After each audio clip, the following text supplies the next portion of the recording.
Hey everyone, this is Kyle from Endurance House with this week's tips and tricks.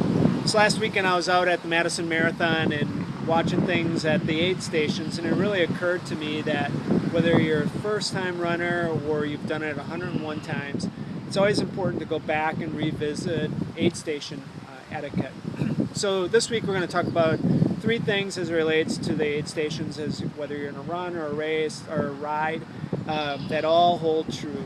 The first and foremost thing to keep in mind is that it's an aid station, not a buffet.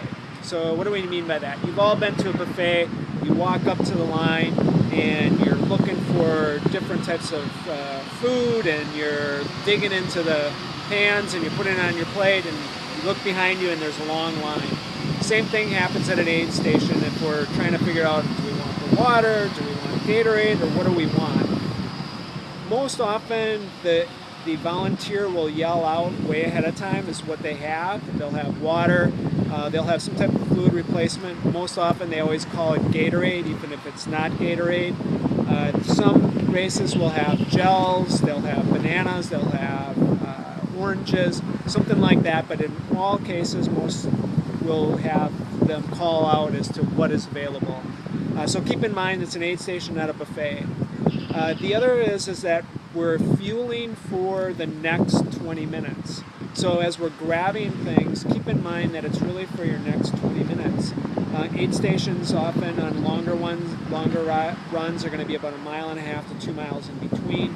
That 20 minutes time period is going to be more than enough for you to get to the next aid station, so we don't have to stock up so much.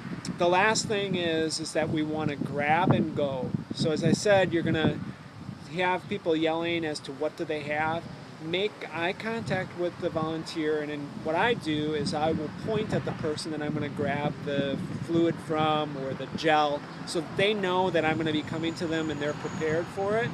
And I want to grab that and I want to keep moving through that aid station. I don't want anybody to run into the back of me. If I do have to stop and drink or eat or whatever it is that I've grabbed, I want to do that after I get through the aid station and move off to the side so that I'm not creating a traffic jam. So that's this week's tips and tricks. Keep in mind it's an aid station, not a buffet, that you're fueling for the next 20 minutes, and that you want to grab and go and make that eye contact with everyone. Have a great week. Enjoy your races.